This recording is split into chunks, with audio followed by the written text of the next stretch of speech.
Bem, iremos apresentar o trabalho de Teoria das Estruturas 1, cujo tema são treliças e greves. Nossa equipe é formada por eu, Alex Diego, Davi Tenório de Albuquerque, José Vinícius Elias, Marcos Maciel e Natalice Ferreira Lança. O nosso roteiro da nossa apresentação se dá basicamente por na primeira parte do trabalho iremos apresentar treliças planas, dando a sua definição, aplicações na engenharia, vantagens e desvantagens e as limitações dos métodos dos nós e das seções, comparando um ao outro e fazendo uma aplicação onde iremos fazer uma viga com uma carga concentrada fora dos nós. Na segunda parte da nossa apresentação, iremos falar sobre grelhas, dando a sua definição, aplicação na engenharia, tipos de carregamento, tipos de esforços internos solicitantes, bem como os tipos de grelhas, fazendo duas aplicações e terminando com uma definição para vigas balcão. Treliças. Uma das suas definições diz que treliça é uma estrutura de elementos de construção que são conectados entre si pelas extremidades com a forma geométrica triangular. Geralmente, são elementos de uma treliça são de aço ou madeira, onde os mesmos são ligados por uma placa de reforço através de pinos, soldas, parafusos, entre outros, que visam formar uma estrutura rígida. Ridley define treliças planas que diz que são aquelas que se distribuem em um único plano. Bom, mas qual é a necessidade de se usar uma treliça? Primeiramente, quando se usamos treliça, para vencer grandes vãos, substituindo a mesma por pilares e vigas, podemos substituí-la por uma única treliça. Aqui está algumas aplicações dessas treliças, onde podemos ver no nosso cotidiano pontes que são feitas com treliças. Aqui temos uma ponte, a parte interna da ponte, onde essa ponte podemos ver que ela pode ser substituída em seu vão. Na parte interna não tem pilares, como telhados. Aqui tem um telhado de um galpão, telhado treliçado. Aqui está uma estrutura de um palco, uma estrutura de treliça, bem como para fazer estruturas residenciais. E aqui tem outras estruturas. Temos a laje treliçada, que é formada pela essa estrutura, essa treliça. Também podemos observar em nosso cotidiano o uso de treliças em torres, como está aqui representado. Bem, meu nome é Marcos Maciel e irei falar o nós e do método das seções. Bem, a obtenção das forças internas dos elementos de treliças planas pelo método dos nós consiste basicamente em determinar as reações de apoio considerando uma estrutura completa. Depois nós temos que desenhar o diagrama de corpo livre do nó que se quer analisar. Depois admitir que as forças, ou seja, as incógnitas dos elementos estão sempre saindo do nó, ou seja, como se estivesse tracionando o nó, já que nós não sabemos o sentido. Na resolução do nó, na resolução dessas equações, ou seja, dessas incógnitas, se nós obtermos como resultado uma força negativa, isso não quer dizer que o seu cálculo está errado, quer dizer apenas que a força que você encontrou é de compressão e não de tração. Bem, em seguida utilizar as equações de equilíbrio, onde o somatório das forças em x é igual a zero, o somatório das forças em y também é igual a zero, e utilizar o nó que tem o menor número de incógnitas para que o nosso cálculo seja simples. Lembrando que para o cálculo do método dos nós, nós precisamos que uma força que esteja no nó seja conhecida. Bem, algumas vantagens do método dos nós é a facilidade para o cálculo, uma vez que é fácil e simples de você calcular as forças internas dos elementos que compõem a treliça pelo método dos nós, onde você vai utilizar simplesmente o somatório das forças em x e em y, fazendo o cálculo mais difícil que se tem nisso é fazer uma decomposição de força, que por sinal é bem simples, e também pela rapidez, uma vez que ele é bem rápido. Algumas desvantagens são a restrição do uso de equações de equilíbrio, uma vez que nós usamos apenas duas equações de equilíbrio, fazendo com que algumas treliças não possam ser calculadas pelo método dos nós. E nós também temos que ter uma força conhecida no nó, onde vai se fazer análise para a obtenção das forças. Aqui nós temos uma treliça, aqui nós temos o cálculo o cálculo do método dos nós, onde nós temos que ter uma força conhecida para a obtenção do mesmo. Bem, o método das seções. O método das seções consiste basicamente, como o método dos nós, em determinar as forças internas dos elementos de uma treliça. Bem, para isso, primeiramente nós temos que determinar as reações de apoio para a estrutura completa, depois partir do princípio da estrutura em equilíbrio, ou seja, se a estrutura em equilíbrio, qualquer parte da estrutura também está em equilíbrio. Nós iremos fazer um corte na estrutura e análise, fazendo com que esse corte divida a estrutura em dois elementos. Admitir as forças, ou seja, as incógnitas do elemento cortado, saindo do elemento, tracionando o elemento, seguindo a geometria do elemento. Em seguida, iremos aplicar as equações de equilíbrio, onde nós temos o somatório das forças em x igual a 0, o somatório das forças em y igual a 0 e o somatório nos momentos em relação a um ponto qualquer é igual a 0. Utilizar uma seção que tenha pelo menos 3 incógnitas, ou seja, no máximo 3 incógnitas. Bem, algumas vantagens dos métodos das seções é a obtenção de mais incógnitas, pois você pode pois para o cálculo da mesma você tem 3 equações de equilíbrio, acarretando que você, ao contrário, você obtém mais respostas do que no método dos nós.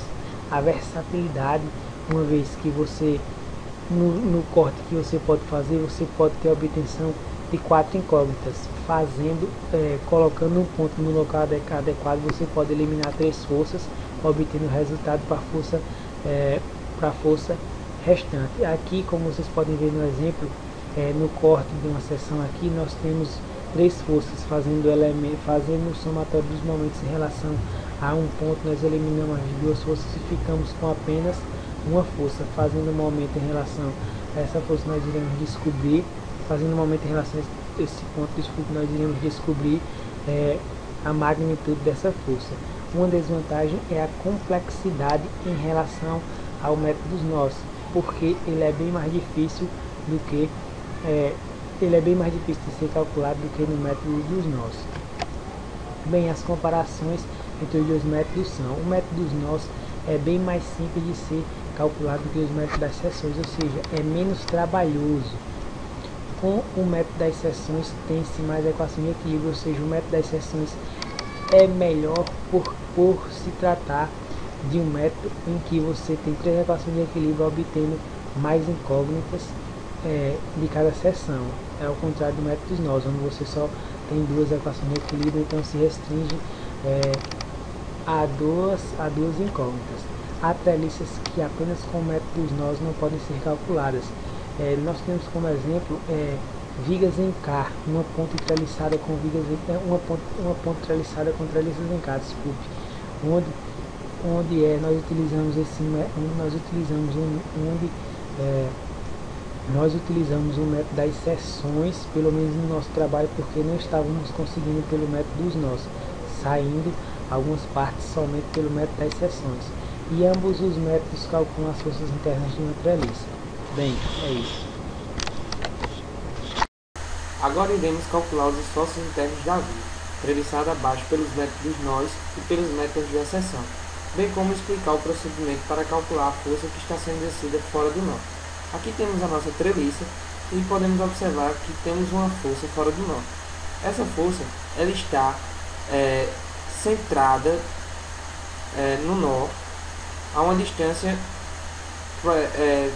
bem no centro aqui, a mais ou menos 1,5 metros. Aqui também. Dessa maneira, iremos distribuir essa força ao longo dos nossos nós, ficando 1 newton para o lado esquerdo e 1 newton para o lado direito, ficando aqui 3, essa parte 3. Da mesma forma para essas duas forças seguintes.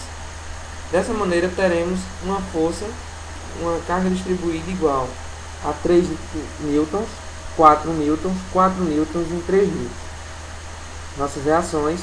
Agora iremos calcular normalmente como teríamos calculado se as forças estivessem apenas no nó.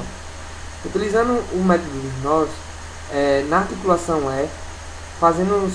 temos as forças representadas aqui, fazendo o somatório no eixo X, teremos que a nossa força EF será igual a 0 newton. Bem como o somatório no eixo Y, igualando a 0, teremos que o nosso FEA será igual a menos 3 newtons, sendo assim uma força de compressão, pois inicialmente iremos adotar um sentido de tração, mas quando a força der um sentido negativo, será uma força de compressão. Para a articulação A, iremos fazer o cálculo simultâneo. Primeiramente iremos encontrar o ângulo θ. Pelo arco tangente, teremos que o nosso ângulo θ será igual a 33,7 graus. Fazendo o somatório dos eixos das forças em Y, teremos que 7 menos 3, que foi anteriormente calculado, mais a força AF vezes o seno de 33,7 igualando a 0, teremos uma força AF de menos 7,21 N, sendo assim uma força de compressão. Fazendo o somatório das forças em X, teremos que FAC menos FAC vezes cosseno de 33,7, pois sabemos que FAF é uma força de compressão, teremos um sentido contrário para a força em X, ficando assim negativo. Dessa forma, FAC será igual a 6 newtons positivo, sendo uma força de tração.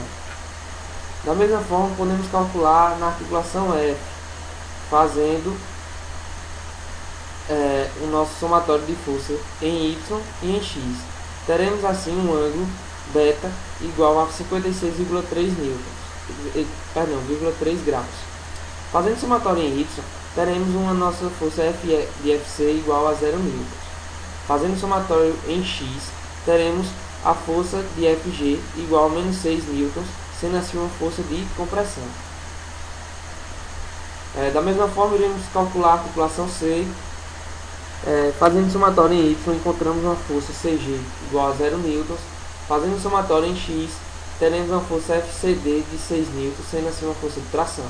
Na articulação D, da mesma forma como calculamos anteriormente, pegamos a força, fazemos o somatório em Y igualando a 0, teremos uma força FDG igual a 0, somatório em X igual a 0, teremos uma força FDB menos 6 igual a 0, sendo assim uma força FDB de 6 newtons, uma força de tração. Articulação G, teremos que, fazendo o somatório das forças em Y, teremos que FGB será igual a menos 7,21 newtons, sendo assim uma força de compressão. Temos uma força em X, fazendo o somatório da força em X, teremos uma força FGH igual a 0 newtons. Na articulação H, teremos um somatório de força em Y igual a 0. Temos assim uma força FHB igual a menos 3 newtons, sendo assim uma força de compressão.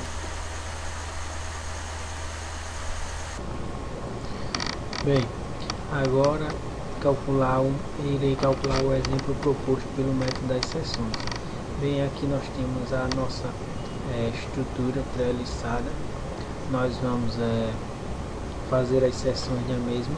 Nós temos a seção BB', A', D D', C C', F F', E L G G'. Não vou entrar em mais detalhes, porque já foi dito anteriormente como devemos calcular uma estrutura pelo método das seções. Bem, na seção de corte A, nós cortamos a nossa estrutura fazendo com que nós ficássemos com 3 forças, ou seja, 3 incógnitas: a força interna do elemento EF, a força interna do elemento AF e a força interna do elemento AC. Bem, para obtermos Para obtermos a resolução para a força interna do elemento F, para obtermos a força interna do nosso elemento F, nós iremos fazer o somatório dos momentos em relação ao ponto A, sempre partindo do equilíbrio, onde nós eliminaremos temporariamente a força interna do elemento AF e a força interna do elemento AC, fazendo com que a força interna do elemento F seja aproximadamente zero, ou seja, nula. Onde você pode observar que todas as forças estão com linha de ação passando no ponto A, fazendo com que os momentos em relação a ela seja zero, restando apenas a força interna do elemento F, fazendo com que a mesma seja zero. Bem, para o cálculo das demais forças nós vamos obter um ângulo θ, onde a obtenção do ângulo θ é bem fácil, onde nós temos essas medidas que foi dado anteriormente na questão. Nós vamos obter que o nosso ângulo θ é de aproximadamente 33,69 graus. Com isso nós iremos fazer o somatório das forças em Y, que é bem simples. Nós vamos decompor a força interna do elemento AF, onde fazendo essa decomposição nós vamos ter que o somatório das forças em Y é igual à força interna do elemento F vezes o seno do ângulo θ mais 7 menos 3 igual a zero. Fazendo essas continhas nós vamos obter que a força interna do elemento AF é de aproximadamente menos 7,2 N, onde nós vamos obter que a força do seguinte elemento é de compressão. Bem, e temos que colocar para o outro lado temos que inverter o lado dessa força. Bem, agora nós iremos calcular o somatório das forças em relação a x para o cálculo da força interna do elemento AC. Fazendo essas continhas simples, nós vamos obter que a força do elemento AC é de aproximadamente 6 N e essa força está sob tração. Agora nós calculamos a seção B', onde fazendo o corte na estrutura nós vamos obter a seguinte figura, onde nós cortamos a força do elemento, onde nós cortamos o elemento AE, o elemento AF e o elemento AC, ficando com essas três forças, sendo que a força do elemento AF já é conhecida, a força do elemento AC também já é conhecida, ficando apenas com incógnita a força interna do elemento AE. Fazendo somatório em relação a Y, nós vamos obter essa equação que, fazendo essas continhas simples, nós vamos obter que a força interna do elemento AF é aproximadamente menos 3 N, ou seja, de compressão. Agora nós iremos pegar a seção C', onde, fazendo o corte na seção, nós vamos cortar os elementos F, FG, o elemento GF e o elemento o elemento CF e o elemento CD, onde, como dito anteriormente, nós iremos fazer o somatório dos momentos em relação a um ponto C, onde nós eliminaremos temporariamente essas duas forças, esses dois elementos, restando apenas uma incógnita. Fazendo o somatório, nós vamos obter que a força interna do elemento FG é de aproximadamente menos 6 N, ou seja, o mesmo está sob compressão. Esse elemento está sob compressão. Bem, agora nós iremos fazer o somatório das forças em relação ao eixo Y, que é igual a zero. Fazendo esse somatório, decompondo a força do elemento CF, nós vamos obter que a força interna do elemento CF é de aproximadamente 0 N, ou seja, a mesma não está nem sob tração nem sob compressão, é nula. Agora nós iremos fazer o somatório das forças em relação ao eixo X. Fazendo isso, nós vamos obter que a força do elemento CD a força interna do elemento CD é de aproximadamente 6 N e o elemento está sob tração. Agora nós iremos fazer o somatório, faremos os cálculos para a seção D', onde o corte da seção pode ser visto aqui, e obtemos a seguinte figura, onde os elementos cortados são FG, CF e AC, onde nós já conhecemos FG e AC. fazendo com que nós vamos descobrir agora a força interna do elemento CF. Fazendo o somatório fazendo o somatório das forças em relação ao eixo Y, nós vamos obter a seguinte equação, que resolvendo a mesma, nós vamos obter que a força interna do elemento CF é de aproximadamente 0 N. Bem, para o elemento E', para o elemento E', nós cortamos a estrutura, como vocês podem ver. Agora, desta vez, nós vamos pegar a parte da direita da estrutura, lembrando que todos os cortes anteriormente foi pego a parte da esquerda. Fazendo isso, os elementos cortados, como vocês podem ver, são o elemento HG, o elemento BG e o elemento BD. Nenhuma dessas três forças são conhecidas. Fazendo o artifício feito anteriormente, nós vamos fazer o somatório dessas forças em relação ao ponto, onde nós eliminaremos essas forças como anteriormente, restando simplesmente a força do elemento e a força interna do elemento FB. Fazendo essas continhas, nós vamos obter que a força do elemento FB é de aproximadamente 6 N e esse elemento está sob tração. Bem, agora nós iremos fazer a somatória das forças em relação a Y, obtendo que a força interna do elemento BG é de aproximadamente menos 7,2 N e o elemento está sob compressão. Agora iremos fazer o somatório das forças em relação a X e obtendo que a força interna do elemento HG é de aproximadamente 0 N. Bem, agora nós iremos fazer o cálculo para a seção F', onde, como vocês podem ver, os elementos cortados podem ser vistos na figura. Quando fazendo essas continhas simples para o somatório das forças em relação a Y, nós vamos obter que a força interna do elemento GD é de aproximadamente 0 N. Bem, agora, por último, nós iremos calcular a seção G' para obtermos a força interna do elemento HB, onde, fazendo o somatório das forças em relação a Y, nós vamos obter que a força interna do elemento HB é de aproximadamente menos 3 N e o elemento está sob compressão. Bem, é isso, pessoal. Eu vou falar um pouco sobre gregas. O que são gregas? Gregas, na verdade, são estruturas que são submetidas a carregamentos perpendiculares ao seu plano, e essas estruturas são muito importantes e têm uma característica que é muito interessante. Elas conseguem distribuir as forças de forma mais igualitária entre as vigas, tornando assim diminuindo os esforços nas vigas. Na construção civil, uma aplicação muito importante das gregas são em lajes. Muitas lajes utilizam desse tipo de construção. Aqui eu tenho um exemplo, que são lajes aqui foram construídas com vigas fazendo um estilo grega. Esses carregamentos que estão na parte superior são divididos mais igualitariamente entre essas vigas, diminuindo os esforços entre elas. Essas lajes elas são muito comuns também devido à sua alta resistência, que são as conhecidas lajes nebuladas, e elas também utilizam dessa maneira de gregas para a sua construção e na sua praticidade.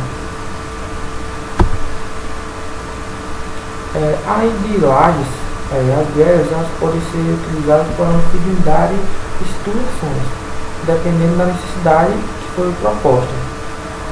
Por exemplo, as gregas elas têm uma capacidade que é muito interessante, como eu já disse. Elas dividem a carga. Ou seja, se eu tenho uma necessidade diferente, eu posso utilizar esse mecanismo de gregas, que ele vai suprir também. Eu separei aqui dois exemplos.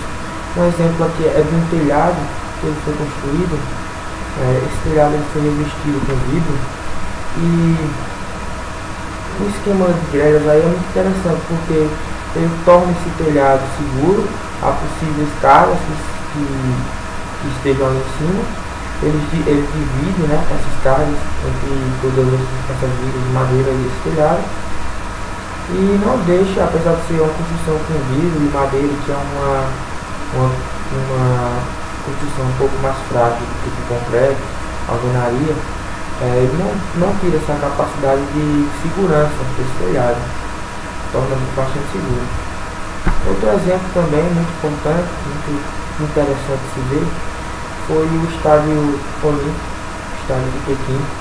Esse estádio ele tem essa estrutura que, além de formar um design muito bonito, ela também é uma espécie de grelha. E essas grelhas, elas estão não só por enfeite, elas estão juntos ao esquema do estádio.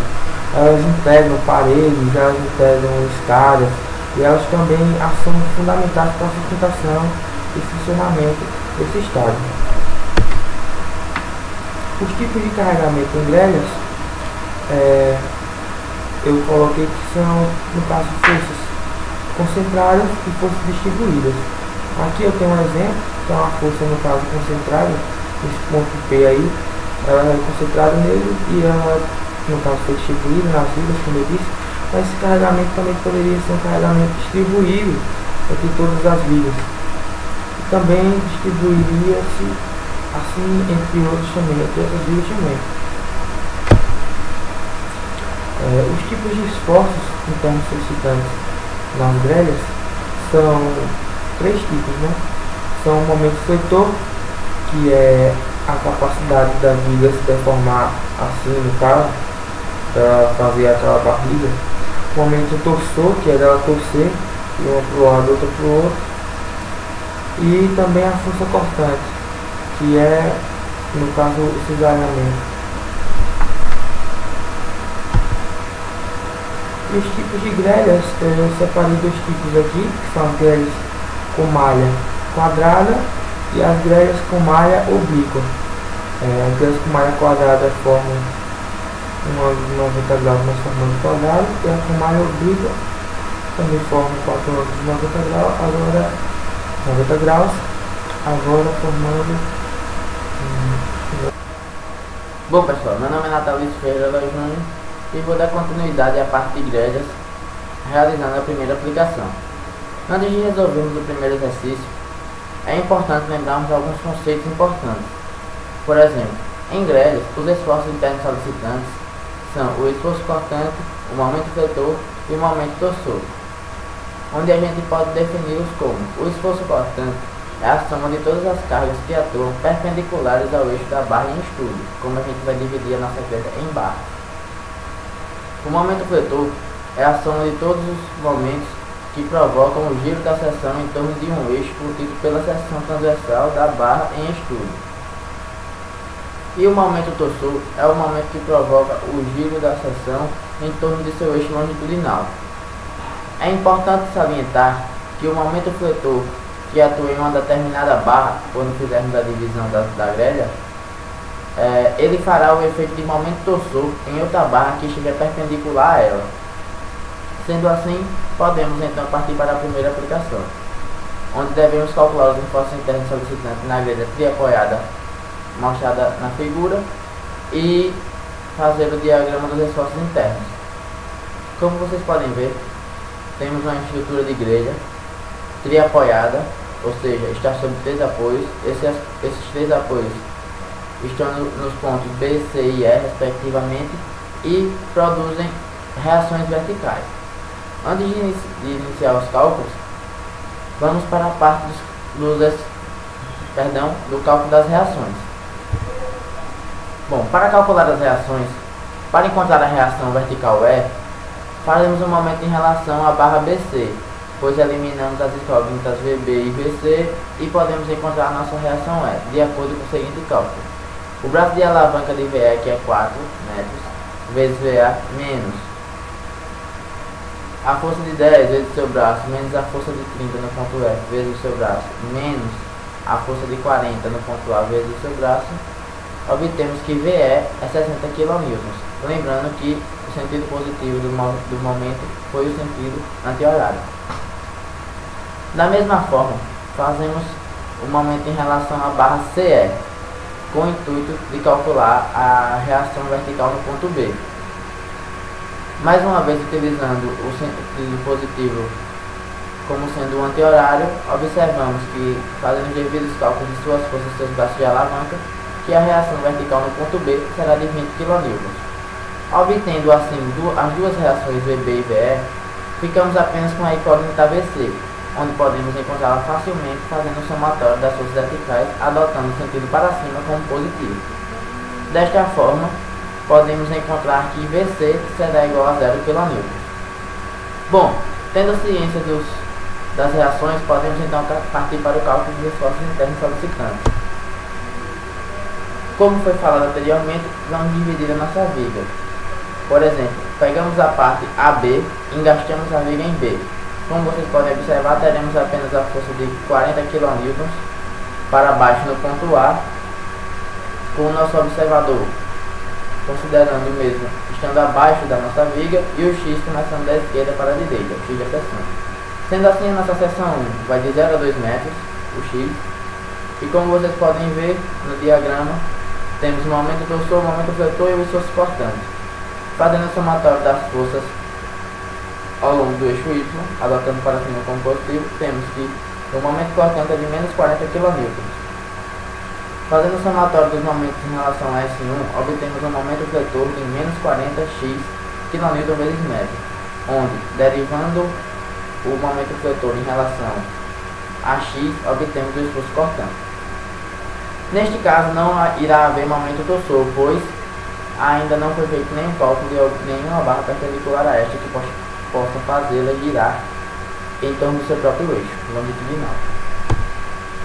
Para a barra BC, como vocês podem observar, teremos a força aplicada no ponto B de 20 kN e trazemos a reação que deve provir da barra anterior, ou seja, a reação de 40 kN, que está sendo aplicada, consideramos como sendo aplicada no ponto B também, tendo em vista que esta estará engastada em C. Dizemos então que esta barra está engastada em C e livre em B, ou em balanço, como preferir. Podemos observar que o cálculo mais uma vez é feito pela esquerda, com o observador abaixo da viga e o X começando da esquerda para a direita, obtendo os valores de 0 a 2 metros. Da mesma forma, anteriormente, fazemos o esforço cortante em relação à força no eixo Y, obtemos o valor de menos 20 kN, e o momento fletor em relação a S2, sentido anti-horário positivo, obtemos o momento fletor de menos 20x. Mais uma vez observamos que derivando este em relação a x, obtemos o cortante. Como calculamos anteriormente o momento torsor, o momento fletor da barra AB e vemos que esta é perpendicular à barra BC, podemos então estabelecer um momento torsor que atua nesta barra, que será de 40 vezes o braço de alavanca, que é 2, que nos dará um valor de 80 kN vezes metro. De forma semelhante, vamos agora para a barra CE, que estará em balanço em C e engastada em E. Observa-se que temos apenas a força de 20 kN sendo aplicada no ponto C. Fazendo o somatório das forças ao longo de Y, obtemos um esforço cortante de menos 20 kN. Fazendo o somatório dos momentos, sentido anti-horário positivo, em relação à seção 3, obtemos um momento fletor de menos 20x kN vezes metro, que mais uma vez sendo derivado em relação a x, obtemos o cortante, e um momento torsor de 40 kN, proveniente mais uma vez da barra BC, que é perpendicular a esta, e obtém um momento fletor de 20x. Substituindo o x pelo braço de alavanca, que é 2, obtemos um valor de 40 kN. Para a barra DE, observamos mais uma vez que esta estará engastada no ponto E e em balanço no ponto D, onde teremos apenas a força de 10 kN atuando para baixo. Pedindo perdão mais uma vez, observa-se que faltou colocar o observador no nosso diagrama, mas considera-se que ele estará abaixo da viga e o nosso X de seção começará da esquerda e irá pela direita. Fazendo o cálculo dos esforços internos da seção, obtemos que o esforço cortante é de menos 10 kN, o momento fletor é de menos 10x kN vezes metro e neste caso não haverá momento torsor, pois não há barra cujo momento faça perpendicular a esta, cujo seu momento fletor faça com que esta tenha um momento torsor, ou seja, faça com que esta gire em torno do seu próprio eixo longitudinal. Bom, continuando nossos cálculos para a seção 5, onde utilizaremos agora a barra EF, que está engaixada no ponto E e em balanço no ponto F, ou seja, livre no ponto F, onde está sendo aplicada a força de 30 kN. Realizaremos os cálculos de seção agora, onde o nosso X vai de 0 a 2, lembrando que ele vai da esquerda para a direita e nosso observador estará abaixo da viga. Os cálculos agora foram feitos pela direita. O que podemos encontrar então, pelo somatório das forças em Y, um QX igual a 30 kN, e um momento em relação à seção 5, utilizando o sentido anti-horário como positivo, um momento fletor de menos 30 vezes 2 menos x, que será o nosso braço de alavanca, tendo em vista que a seção foi calculada pela direita e o x começava da esquerda. Para esta seção, assim como para a seção DE, não haverá momento torsor, porque não há momento calculado para a seção perpendicular desta que faça esta girar em torno do seu próprio eixo longitudinal. Todos os cálculos feitos, então, partimos agora para a montagem dos diagramas, onde vocês podem observar o nosso diagrama do esforço cortante. Obtemos o valor de menos 40 kN para a barra AB, de menos 20 para a barra BC e CE, de menos 10 kN para a barra DE e de 30 kN para a barra EF. Observamos aqui um pouco mais à direita o diagrama do nosso momento fletor. Vocês podem observar que todos os valores encontrados foram negativos, por isso estão acima do nosso diagrama, onde vocês podem observar que todos eles partem de zero, porque todos dependem do x de seção, todo x de seção começa de zero, e vai até o seu valor máximo, que para a barra AB foi de menos 80 kN vezes metro, para BC menos 40 kN vezes metro, para CE de menos 80 kN vezes metro, para a barra DE de menos 20 kN vezes metro e para a barra EF de menos 60 kN vezes metro. Bom, fizemos também o diagrama do momento torsor. Como vocês podem observar, para a barra B não houve momento torsor, para a barra BC o momento torsor foi de 80 kN vezes metro, para a barra CE foi de 40 kN vezes metro e na barra DE e EF também não houve momento torsor. Sendo assim, pode-se partir agora para o cálculo da aplicação 2.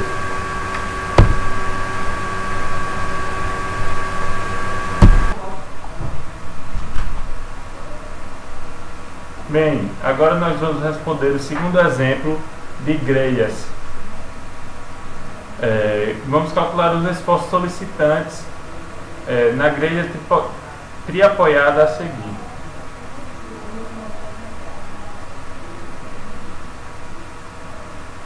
Como só existe reação no lado direito da viga CD e nós fizemos os cálculos partindo do lado esquerdo, não precisaremos encontrar as reações.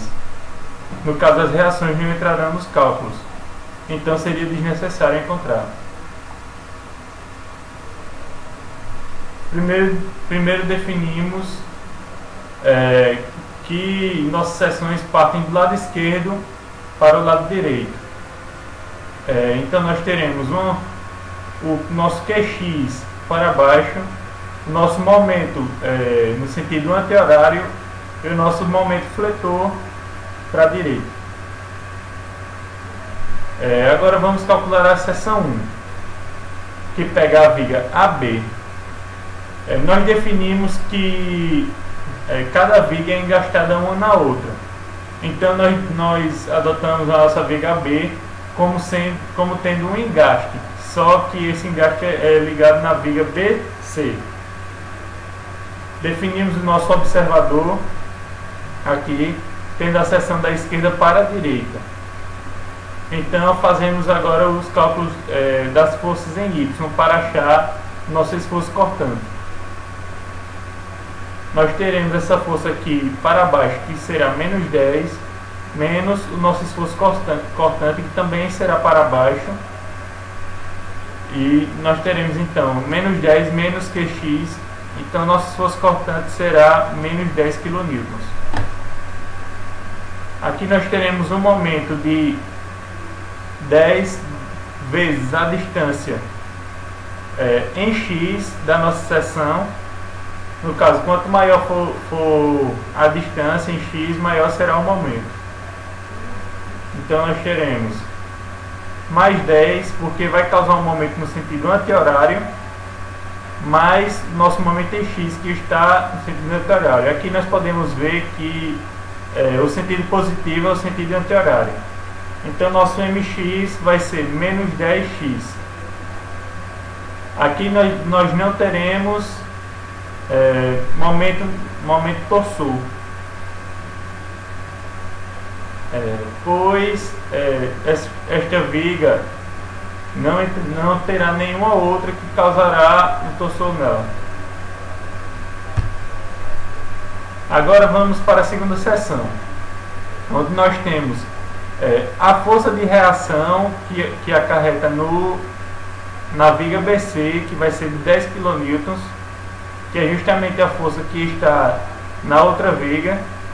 Como tendo um engaste de uma viga com a outra, nós adotamos essa força aqui também, e uma carga distribuída de 20 kN por metro. Aqui temos o nosso observador, que pegará da esquerda para a direita, onde x varia de 0 a 3. Então fazemos o somatório das forças em y. Nós teremos menos do que x, menos 10, menos 20x, porque a nossa carga distribuída, quanto maior for a nossa seção, quanto maior for o nosso x, maior será o valor do peso dessa carga distribuída. Então nosso Qx, que é o nosso esforço cortante, será de menos 20x, menos 10 kN. Nosso momento fletor será então de 10x, e no caso 10 a partir do ponto 0, que é em B, e quanto maior for o nosso x, maior será esse momento. E a nossa carga distribuída será 10x vezes x sobre 2, que vai ser o centroide dessa figura, onde vai ser aplicada a força que causará o momento. Então nós teremos na equação 10x mais 20x ao quadrado sobre 2 mais mx. O nosso mx vai ser, nosso momento fletor será menos 10x ao quadrado menos 10x.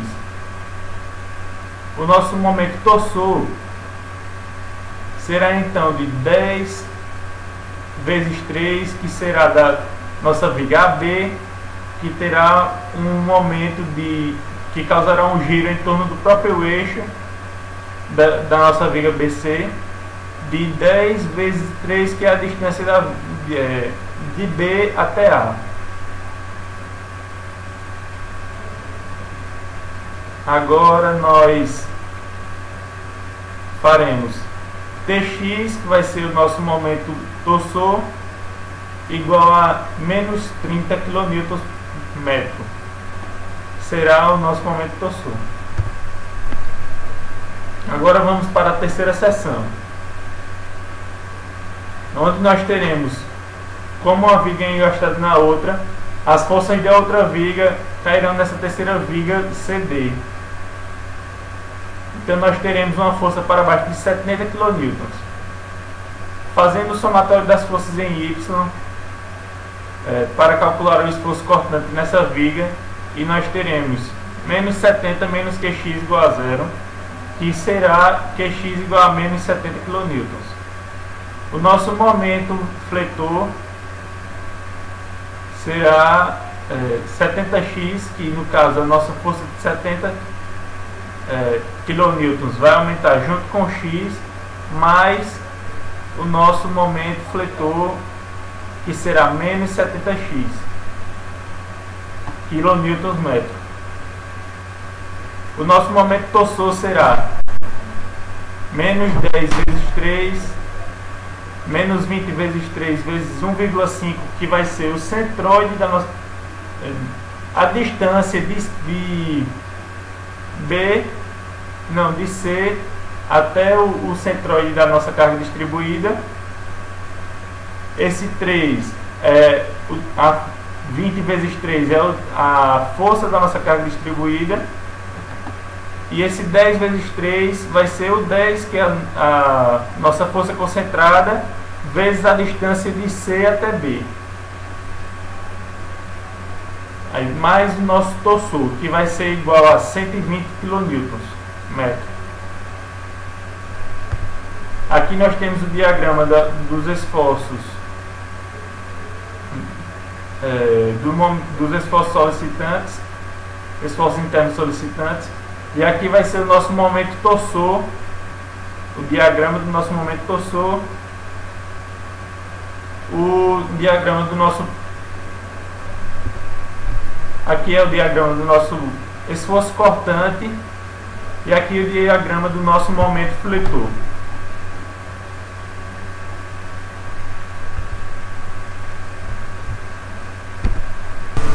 Bom, eu vou explicar um pouco sobre vigas balcão. As vigas balcão nada mais é do que um tipo de grelha. Elas também têm, do mesmo modo que os outros tipos de grelhas, elas também têm as forças atuando perpendicularmente ao seu plano. E no caso das vigas balcão, elas atuam como se fosse uma estrutura em balanço. Aqui eu tenho um exemplo que ele demonstra basicamente como funciona. É uma viga que está aqui, no caso, bem apoiada, né, engastada, e eu vou ter uma força perpendicular ao seu plano, no caso gerando um momento. Aqui tem outra imagem que mostra como é que essa força é distribuída para essa viga, distribuída nela toda, no caso, né. Eu peguei aqui também um exemplo das vigas balcão, um exemplo real, um exemplo prático.